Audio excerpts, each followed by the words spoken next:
Hello friends, today our chapter for study is subject verb agreement. मित्रांनो, आज आपल्याला कर्ता आणि क्रियापद यांचा समन्वय असणं आवश्यक आहे. तर हा भाग आपल्याला जाणून घ्यायचा आहे, शिकायचा आहे. Friends, we know that the verb in a sentence must match with the subject. मित्रांनो, एखाद्या वाक्यात जो क्रियापद आहे तर तो क्रियापद त्या वाक्यात असलेल्या कर्त्यानुरूप आपल्याला घेणं आवश्यक आहे. If the subject is plural the verb also must be plural. If the subject is singular the verb also must be singular. म्हणजेच क्रियापद हे जर एकवचनी कर्ता असेल तर त्यानुसारच एकवचनी क्रियापद असायला हवं. जर कर्ता अनेकवचनी असेल तर क्रियापद सुद्धा अनेकवचनी असायला हवं. तर आपण आता याचे काही एक्झाम्पल्स पाहूया. मित्रांनो, I have finished my work. तर या ठिकाणी आय हा सब्जेक्ट होता आणि सब्जेक्ट म्हणजे त्या वाक्यातलं नाउन किंवा त्याच्याशी इक्विव्हॅलंट कोणताही शब्द की ज्याच्या विषयी बोललं जातं तर त्याला आपण सब्जेक्ट म्हणतो. तर I have finished my work या वाक्यामध्ये आपण फिनिश्ड हे क्रियापद वापरले आणि त्याच्यासाठी आपण सहाय्यकारी क्रियापद घेतलेले हॅव, कारण आय हा सब्जेक्ट होता. ह्याच्याच ऐवजी आपण जर समजा ही घेतलं किंवा एखादं नाउन घेतलं तर आपल्याला हे ऑक्झिलरी बदलावं लागेल. त्याच्याऐवजी आपल्याला हॅज घ्यावं लागेल. म्हणजे त्या ठिकाणी सब्जेक्ट हा फर्स्ट पर्सन होता म्हणून आपण त्यासाठीचं जे ऑक्झिलरी आहे तर ते घेतलेलं आहे. त्यानंतर he has accepted our proposal. त्याने आमचा प्रस्ताव स्वीकारलेला आहे. तर या ठिकाणी ही होतं म्हणून आपण हॅज घेतलेला आहे. आणि हॅज हे थर्ड पर्सन सिंग्युलर सब्जेक्ट होता त्याच्यामुळे आपल्याला हॅज घ्यावं लागलं. ह्याच्याऐवजी समजा आपण या ठिकाणी दे घेतलं किंवा बॉईज घेतलं किंवा एखादं अनेकवचनी नाउन घेतलं तर आपल्याला या ठिकाणी हॅव घ्यावं लागतं. म्हणजेच जो सब्जेक्ट असतो वाक्यामधला त्याच्यानुसार आपल्याला वाक्यातलं क्रियापद घेणं आवश्यक असते. त्यानंतर ही रीड्स अन इंटरेस्टिंग नॉवेल. तो एक इंटरेस्टिंग कादंबरी वाचतो. तर या ठिकाणी ही हा सब्जेक्ट होता म्हणून आपण रीड्स हे क्रियापद घेतलेलं आहे. तर मित्रांनो, सब्जेक्ट हा सिंग्युलर होता थर्ड पर्सन म्हणून आपल्याला रीड्स घ्यावं लागलं. ह्याच्याऐवजी आपण जर स्टुडंट्स घेतलं असतं तर आपल्याला रीड घ्यावं लागलं असतं. म्हणजेच काय की वाक्यातला जसा सब्जेक्ट असतो त्यानुसार वाक्यातलं क्रियापद आपल्याला घेणं आवश्यक असते. तर मित्रांनो, sometimes the verb is wrongly placed with a noun near to it, but we should know that the actual subject of the verb. आपल्याला अशा वेळी त्या वाक्याचा जो कर्ता आहे तर तो कर्ता माहीत असणं आवश्यक असते. तर हे कसं वापरलं जातं तर एक लक्षात असू दे. आपण आता एक एक्झाम्पल पाहूया की त्या एक्झाम्पल मध्ये एखादं क्रियापद त्याच्या जवळ असलेल्या नाउनशी त्याचा संबंध नसतो. त्या नाउन नुसार आपल्याला क्रियापद घ्यायचं नसतं तर त्या वर्बचा जो सब्जेक्ट असतो त्या सब्जेक्ट नुसार आपल्याला क्रियापद घेणं आवश्यक असते. जसं की आता एक एक्झाम्पल पाहूया. The knowledge of many things are good. असे एक वाक्य दिलेलं आहे. तर मित्रांनो, या ठिकाणी जो सब्जेक्ट आहे तर तो सब्जेक्ट आपल्याला ओळखणं आवश्यक आहे. आता या ठिकाणी लांबलचक असं एक वाक्य आहे. The knowledge of many things are good. तर या ठिकाणी बऱ्याच जणांना काय वाटतं आर घेतलेलं आहे कारण थिंग्स हे अनेकवचनी नाउन आहे आणि ते त्याच्या जवळ आहे म्हणून आपल्याला या ठिकाणी आर घ्यावं लागतं. पण हे चुकीचं आहे. It is wrong. कशामुळे रॉंग आहे? कारण या जो क्रियापद आहे तर त्या क्रियापदाचा जो ऍक्च्युअल सब्जेक्ट आहे तर तो आहे द नॉलेज. हा सिंग्युलर सब्जेक्ट आहे आणि म्हणून आपल्याला हे जे वर्ब आहे तर ते सिंग्युलर घेणं आवश्यक असते. म्हणून या ऐवजी आपल्याला या आरच्या ऐवजी वाक्यामध्ये काय घेणं आवश्यक आहे तर इज. म्हणून ते वाक्य असं होईल. The knowledge of many things is good. तर हे जे वाक्य आहे तर ते बरोबर आहे. आणि अगोदरचं वाक्य चुकीचं कारण थिंग्स हा सब्जेक्ट नाही तर वाक्याचा सब्जेक्ट कोणता आहे? नॉलेज आहे. म्हणून आपल्याला या ठिकाणी वर्ब हे आहे तर ते इज घेणं आवश्यक आहे. तर ह्यानुसारच वाक्याचा सब्जेक्ट वर्ब ऍग्रीमेंट म्हणजेच दोन्हीमध्ये समन्वय असणं आवश्यक आहे.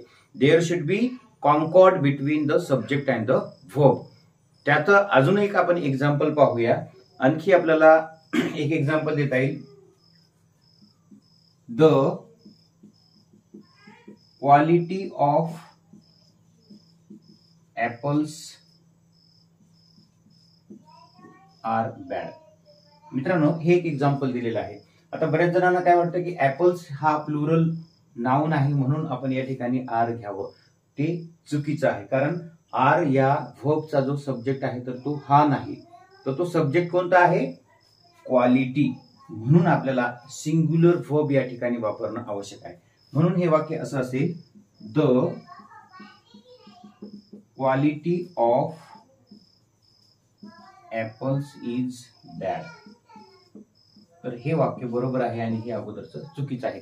तर ह्याप्रमाणेच मित्रांनो, सब्जेक्ट आणि व्हर्ब या दोन्हीमध्ये ऍग्रीमेंट असणं आवश्यक आहे. म्हणजे जर सिंग्युलर सब्जेक्ट असेल तर सिंग्युलर व्हर्ब असला पाहिजे, जर प्लुरल सब्जेक्ट असेल तर प्लुरल व्हर्ब असला पाहिजे. या दोन्हीमध्ये समन्वय असणं आवश्यक आहे. आणखी आपण एक्झाम्पल्स पाहणार आहोत आणि आणखी याचे काही नियमही शिकणार आहोत.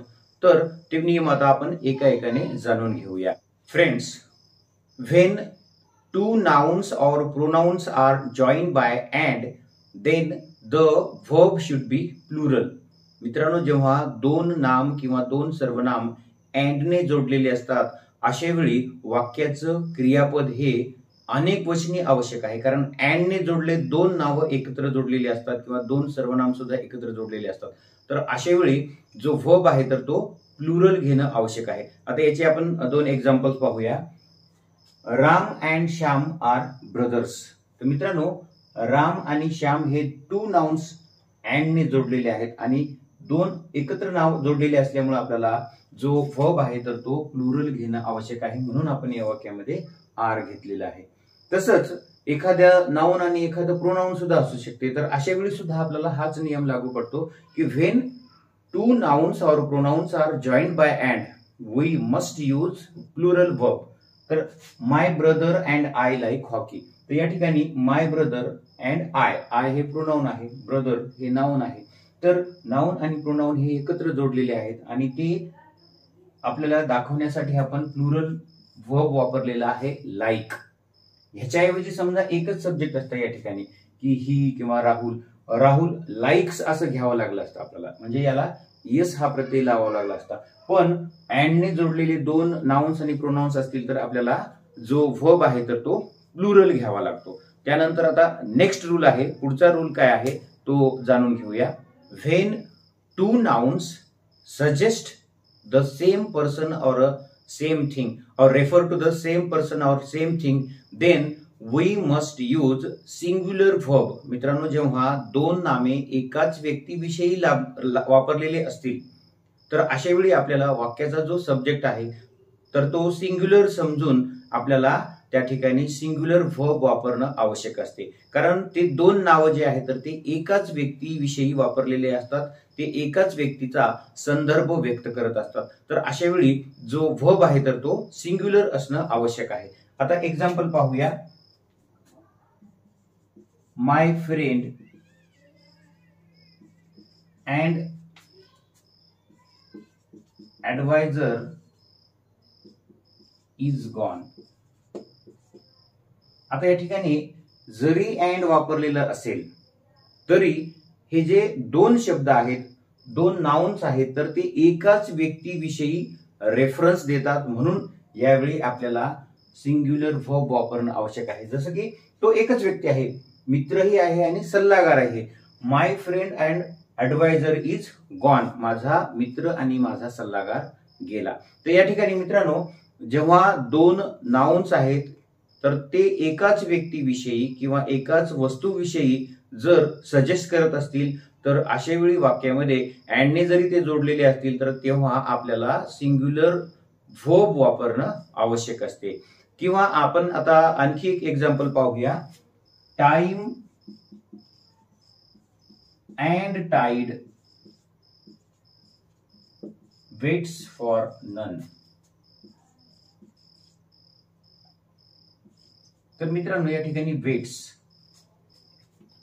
हे सिंग्युलर वर्ब आहे कारण त्याला येस लागलेला आहे. जरी हे अँड न जोडलं असेल तरी ते एकाच वेळेला संदर्भ देत निर्देश करतात. म्हणून आपल्याला अशा वेळी वाक्यामध्ये सिंग्युलर वर्ब वापरणं आवश्यक असतं. मित्रांनो, नेक्स्ट रूल आहे.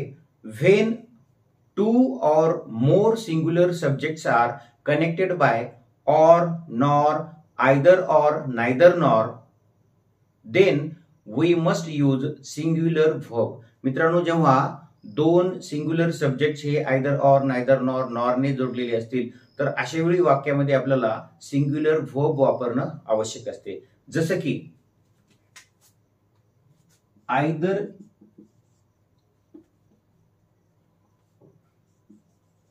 यू और your brother has stolen my pen. मित्रांनो, आयदर ऑर ने हे दोन सब्जेक्ट या ठिकाणी जोडलेले आहेत. कोणते? यू आणि युअर ब्रदर हे दोन सब्जेक्ट आयदर ऑर ने जोडलेले आहेत, म्हणून आपल्याला या ठिकाणी हॅज हे ऑक्झिलरी घ्यावं लागलं, सिंग्युलर साठी वापरलं जाणारं ऑक्झिलरी घ्यावं लागलं. किंवा आणखी एक एक्झाम्पल आपल्याला सांगता येईल, neither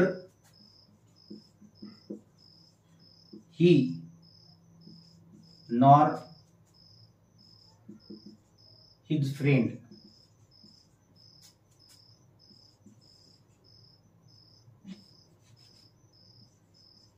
has seen me. आता या ठिकाणी नायदर नॉरने ही आणि हिज फ्रेंड हे दोन जे सब्जेक्ट आहेत तर ते जोडलेले आहेत आणि म्हणून आपल्याला या ठिकाणी हॅज हे सिंग्युलर ऑक्झिलरी सिंग्युलर साठी वापरलं जाणार घ्यावं लागलं की त्यानेही नाही आणि त्याच्या फ्रेंडने म्हणजे त्याच्या मित्रानेही मला पाहिलेलं नाही. म्हणजे जेव्हा एखाद्या वाक्यामध्ये दोन सिंग्युलर सब्जेक्ट आयदर ऑर आणि नायदर नॉरने जोडलेले असतात किंवा ते नॉरने जोडलेले असतात, ऑरने जोडलेले असतात, तर अशा वेळी वाक्यामध्ये आपल्याला सिंग्युलर वर्ब घेणं आवश्यक असते. ऑरचं आपण एक एक्झाम्पल पाहूया. He or his sister knows the secret.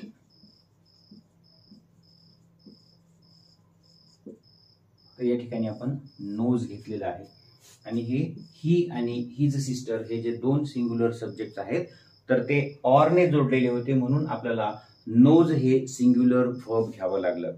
त्यानंतर नेक्स्ट रूल आहे.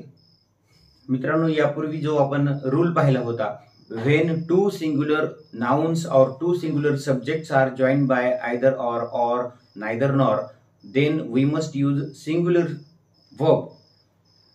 But in the same case, परंतु याच केसमध्ये when one of the subject is plural then we must use the plural verb. जेव्हा असे दोन शब्द किंवा दोन सब्जेक्ट्स जेव्हा जोडलेले असतात आयदर ऑर, नायदर नॉर किंवा ऑरने, तर अशा वेळी आपण दोन सिंग्युलर असतील तर सिंग्युलर वर्ब वापरायचा आहे. पण त्या दोन्हीपैकी एखादा जर सब्जेक्ट प्लुरल असेल तर अशा वेळी आपल्याला जो वर्ब आहे तर तो वर्ब सुद्धा काय करावा लागतो? प्लुरलच घ्यावा लागतो. जसं की ही ऑर हिज फ्रेंड्स, अगोदरच्या वाक्यामध्ये सिंग्युलर होते पण या ठिकाणी ही हा सिंग्युलर आहे परंतु हिज फ्रेंड्स हा प्लुरल आहे, म्हणून त्याच्यानंतर येणारं जे वर्ब आहे तर ते प्लुरल घेणं आवश्यक आहे. He or his friends know the secret. तो किंवा त्याचे मित्र हे गुपित जाणतात. तर या ठिकाणी नो हे आपण जे प्लुरल वर्ब आहे तर ते या ठिकाणी घेतले, कारण दोन्हीपैकी एक जो सब्जेक्ट आहे तर तो प्लुरल होता, म्हणून आपल्याला जे वर्ब आहे तर ते प्लुरल घ्यावं लागलं. त्यानंतर नेक्स्ट आहे मित्रांनो, some nouns are plural in form but singular in meaning, they must take a singular verb. मित्रांनो, काही नाउन्स असे असतात की जे आपल्याला दिसायला अनेकवचनी वाटत असतात परंतु त्यांचा अर्थ हा एकवचनीच असतो. अशा नाउन नंतर जे वर्ब आहे तर ते सिंग्युलर येणंच आवश्यक आहे. जसं की example, the news. The news is false. आता या ठिकाणी न्यूज हे जे नाउन आहे तर ते फॉर्मने जरी अनेक वचनी वाटत असलं तरी ते एकवचनी आहे, म्हणून आपल्याला जो वर्ब आहे तर तो इज घ्यावा लागला. इजच आपण घेतला कारण जरी ते दिसायला जरी अनेकवचनी वाटत असलं तरी ते एकवचनीच आहे आणि म्हणून आपल्याला जो वर्ब आहे तर तो एकवचनी घ्यावा लागला. आणखी एक एक्झाम्पल पाहूया. Politics is a very interesting subject.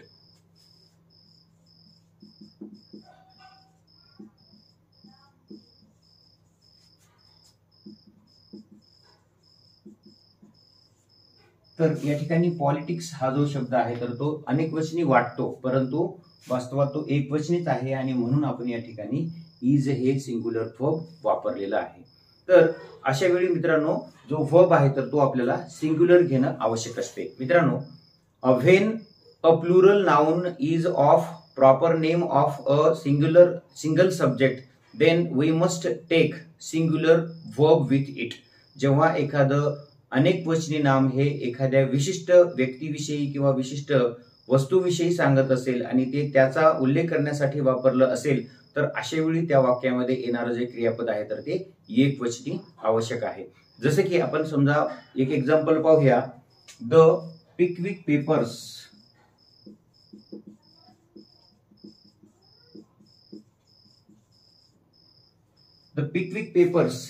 Is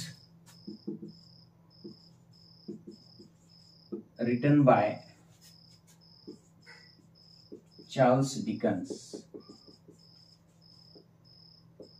आता या ठिकाणी इज आपण घेतलेलं आहे. जरी हे पेपर्स हे जरी आपल्याला अनेकवचनी नाम वाटत असलं तरी ते एका पुस्तकाचं नाव आहे.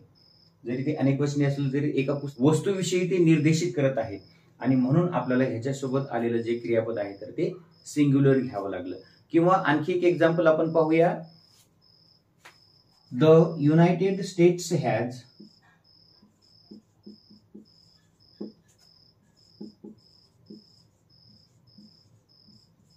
a fine traffic system.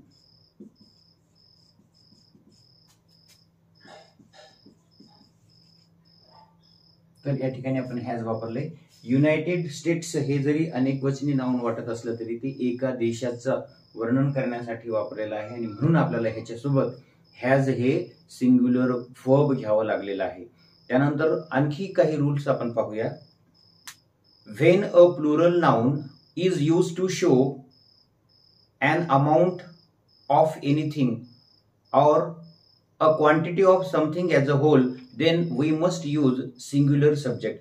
मित्रांनो, जेव्हा एखादं अनेकवचनी नाम हे क्वांटिटी किंवा अमाऊंट एकत्रितरित्या अमाऊंट दर्शविण्यासाठी वापरलेलं असेल तर अशा वेळी त्या वाक्यामध्ये जो सब्जेक्ट आहे तर तो सब्जेक्टच्या नंतर येणारं जे वर्ब आहे तर त्या वर्बला सिंग्युलर मध्ये वापरणं आवश्यक आहे. जसं की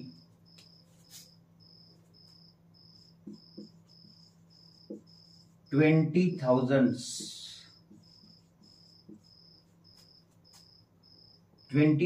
rupees is a huge amount. आता या ठिकाणी रुपीज हा जो शब्द आहे तर तो क्वांटिटी किंवा अमाऊंट ऍज अ होल दर्शविण्यासाठी वापरलेला आहे म्हणून आपल्याला या वाक्यामध्ये इज हे सिंग्युलर वर्ब वापरावं लागलेलं आहे. जरी हे अनेकवचनी नाउन असेल तरी सुद्धा ते ऍज अ होल संपूर्ण रक्कम एकत्रितरित्या दाखवण्यासाठी वापरलेला आहे आणि म्हणून आपल्याला या ठिकाणी इजचा वापर करावा लागलेला आहे. एक next example. 10,000 rupees you gave me yesterday is stolen away. आता या ठिकाणी रुपीज हा शब्द पुन्हा आला होता तर तो as a whole amount as a quantity दाखवण्यासाठी वापरला होता म्हणून आपण या ठिकाणी इज हे सिंग्युलर वर्ब वापरलेलं आहे. When nouns are qualified by each and every and they are connected by and though they are connected by and we must use a singular subject. मित्रांनो, जेव्हा नामापूर्वी ईच आणि एव्हरी हे शब्द वापरलेले असतात आणि ते अँडने जरी जोडलेले असतील तरी त्याच्यानंतर येणारं जे क्रियापद आहे तर ते सिंग्युलर असणं आवश्यक आहे. आता त्याचं एक्झाम्पल पाहूया. ईच अँड एव्हरी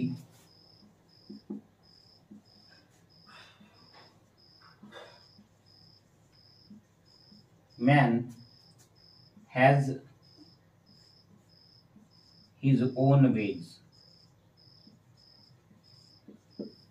आता या ठिकाणी ईच आणि एव्हरी हे मॅन या नाउनला क्वालिफाय करत आहेत, त्याच्याविषयी अधिक माहिती सांगत आहेत आणि ते अँड न जोडलेले आहे तरी सुद्धा आपण त्याच्यासाठी सिंग्युलरच वर्ब वापरलेला आहे. कारण ईच आणि एव्हरी हे जेव्हा एखाद्या नाउनला क्वालिफाय करतात आणि ते अँडने जरी जोडलेले असतील तरी त्या नंतर येणारं जे क्रियापद आहे तर ते सिंग्युलरच असणं आवश्यक आहे. किंवा त्यानंतर नेक्स्ट एक्झाम्पल, ईच स्टुडंट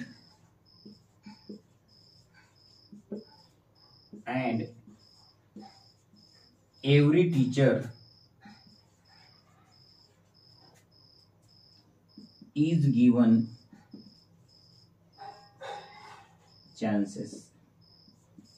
आता या ठिकाणी स्टुडंट साठी क्वालिफाय करणारं ईच होतं आणि टीचर साठी क्वालिफाय करणारं एव्हरी होतं आणि ते अँड न जोडलेलं होतं तरी सुद्धा आपण या ठिकाणी सिंग्युलर वर्ब वापरलेला आहे. Friends, we are learning subject and verb agreement. मित्रांनो, आपण सब्जेक्ट आणि वर्बचा ॲग्रीमेंट काय असतो तो आपण शिकत आहोत. Sometimes some sentences begin with somebody, nobody, anybody, someone, everyone, everybody. These pronouns are treated as singular and that's why the verb should be singular also. मित्रांनो, काही वेळा काही वाक्य हे anyone, anybody, someone, somebody, everyone, everybody, no one इत्यादी सर्वनामांनी सुरू होतात आणि ही सर्व सर्वनाम एकवचनी गणली जातात आणि म्हणून त्यांच्या नंतर येणारं जे क्रियापद आहे तर ते सुद्धा एकवचनी असणं आवश्यक आहे. जसे की आता आपण काही एक्झाम्पल पाहूया. Nobody has understood any. त्या ठिकाणी वाक्याची सुरुवात नोबडीने झाली होती म्हणून आपण या ठिकाणी हॅज घेतलेला आहे. किंवा आणखी एक example, everyone was happy with the decision. या ठिकाणी एव्हरीवन ने वाक्याची सुरुवात झाली होती म्हणून आपण या ठिकाणी मेन वर्ब म्हणून वॉज घेतलेला आहे. त्यानंतर no one finds the movie interesting. या ठिकाणी नो वन ने वाक्याची सुरुवात झाली होती आणि म्हणून हे जे क्रियापद आहे तर ते फाइंड्स असं आपण घेतलेलं आहे. Sometimes some sentences begin with these, that, these, those, here, there, etc. And in these sentences, verbs follow the subject. Then our verb should be conjugated with the subject. मित्रांनो, काही काही वाक्याची सुरुवात ही these, that, these, those, here, there होत असते आणि अशा वाक्यामध्ये आपल्याला जे काही क्रियापद वापरायचं आहे तर त्या वाक्याच्या कर्त्यानुसार घेणं आवश्यक असते आणि वाक्यातला कर्ता हा क्रियापदाच्या नंतर येत असतो आणि त्याच्यानुसारच आपल्याला त्या वाक्यातलं क्रियापद घेणं आवश्यक असते. आता आपण याचे काही एक्झाम्पल्स पाहूया. There is your book. आता या ठिकाणी इज हे जे क्रियापद आहे तर ते अकॉर्डिंग टू द सब्जेक्ट म्हणजे बुक या आपण सब्जेक्ट नुसार इज घेतलेला आहे आणि वाक्याची सुरुवात देअर ने झालेली आहे. तर ह्याच ऐवजी समजा बुकच्या ऐवजी बुक्स असा शब्द असता तर आपल्याला या ठिकाणी इजच्या ऐवजी आर घ्यावं लागलं असतं. आणखी एक example, here is the bag you are searching for. मित्रांनो, या ठिकाणी हेअरने वाक्याची सुरुवात झाली होती आणि इज नंतर द बॅग आलेला आहे आणि म्हणून आपण या ठिकाणी बॅग नुसार इज हे वर्ब वापरलेला आहे. म्हणजेच ज्या वाक्याची सुरुवात this, that, these, those, here, there अशांनी होते तर त्या वाक्यातलं जे वर्ब आहे, वर्ब नंतर जो काही सब्जेक्ट आहे तर त्या सब्जेक्ट नुसार त्या वाक्यातला जो काही वर्ब आहे तर तो वर्ब आपल्याला सिंग्युलर किंवा प्लुरल हे ठरवणं आवश्यक आहे. त्यानंतर मित्रांनो, आणखी एक रूल आहे की uncountable and abstract nouns are also considered singular. That's why we should use singular verb with these nouns. मित्रांनो, कधी कधी अनकाउंटेबल आणि ऍबस्ट्रॅक्ट नाउन्स जे आहे तर ते सुद्धा एकवचनी गणले जातात आणि म्हणून त्यांच्या नंतर येणारं जे क्रियापद आहे तर ते सुद्धा एकवचनी असणं आवश्यक आहे. आता त्याचं आपण एक एक्झाम्पल पाहूया. Honesty is the best policy.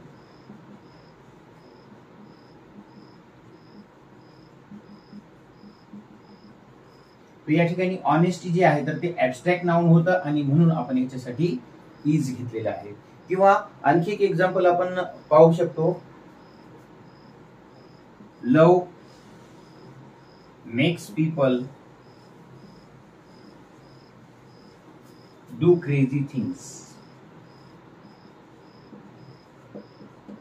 तर या ठिकाणी लव जे आहे तर ते ऍबस्ट्रॅक्ट नाउन होतं. त्याच्यानंतर येणारं जे क्रियापद आहे तर ते मेक्स असं घेतलं, कारण ऑनेस्टी, लव ह्यासारखे जे ऍबस्ट्रॅक्ट आणि अनकाउंटेबल नाउन्स असतात तर त्यांच्यानंतर येणारं जे क्रियापद आहे तर ते सिंग्युलर असणं आवश्यक असते. किंवा आणखी एक आपण याचं एक्झाम्पल पाहूया. फ्रेंडशिप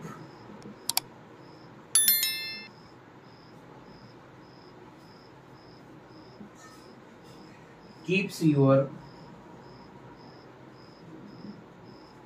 माइंड अँड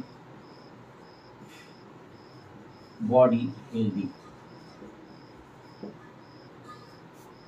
फ्रेंडशिप तर हे जे नाउन आहे तर ते त्याच्यानंतर आपण कीप्स हे क्रियापद वापरलेलं आहे आणि ते सिंग्युलर आहे. तर मित्रांनो, ह्याप्रमाणे आपण जे सब्जेक्ट आणि वर्ब ऍग्रीमेंट या संबंधीचे वेगवेगळे रूल्स शिकलेले आहेत आणि निश्चितच हे आपल्याला समजले असतील.